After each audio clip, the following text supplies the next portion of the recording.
ഞാൻ പറഞ്ഞോളൂ മൊണ്ണയാന്ന് ഞാൻ പറഞ്ഞോളൂ. അയ്യോ വേണ്ട. എന്നെ അറിയുന്ന ഒരാൾക്ക് ഞാൻ 2:30 എണീറ്റിട്ട് പഠിച്ചിട്ട് ജിമ്മിൽ പോയ ശേഷം നീ വരക്കാൻ പോയെന്നെല്ലാം പറഞ്ഞാൽ വിശ്വസിക്കാൻ പറ്റുമോ? എന്നാലത് സത്യമാണെന്ന് വിശ്വസിച്ചേ പറ്റൂ. ഇതുപോലെ ഓരോ മാറ്റങ്ങൾ ഞാൻ വരുത്താറുണ്ടെങ്കിലും അത് കൺസിസ്റ്റൻ്റ് ആയിട്ട് മുന്നോട്ട് പോക്ക് എനിക്ക് നടക്കാത്തൊരു കാര്യമാണ്. ഞാൻ ഇന്ന് എണീറ്റത് 10 മണി കഴിഞ്ഞിട്ട്. തെയ്യം പെയിൻറ്റിങ്ങിൻ്റെ 7ാം ദിവസമായിരുന്നു. വർക്ക് ഇനിയും കുറേ ബാക്കിയുണ്ട്. ഇതുവരെയാണ് കംപ്ലീറ്റ് ആയത്.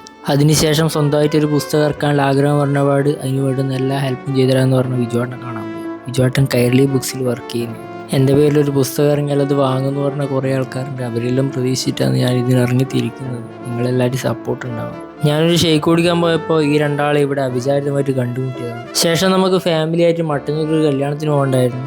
ഇവരതാന്ന് കല്യാണം. ഇവിടെ പോയിട്ട് കുറച്ച് ഫോട്ടോസൊക്കെ എടുത്തു. അങ്ങനെ ഫുഡെല്ലാം കഴിച്ചിറങ്ങി. പിന്നെ ടുസീക്ക് കാണാൻ വേണ്ടിയിട്ട് ഇരുട്ടിയിൽ പോയി. ഇന്ന് ഇനോഗ്രേറ്റ് ചെയ്ത ഷോപ്പാണ്. ശാലുവട്ടനാണ് തുടങ്ങിയത്. ഇനോഗ്രേഷനായിട്ട് ബന്ധപ്പെട്ടിട്ട് തന്നെ ഓഫറിലുള്ളതുകൊണ്ട് ഇന്നലെ ഭയങ്കര തിരക്കായിരുന്നു. സാധനങ്ങളെല്ലാം പെട്ടെന്ന് തീർന്നു പോയി എന്ന് പറഞ്ഞത്. അങ്ങനെ ഞാൻ ഇവിടുന്ന് മൊഞ്ചിറ്റെല്ലാം കുടിച്ചിട്ട് ഇറങ്ങി.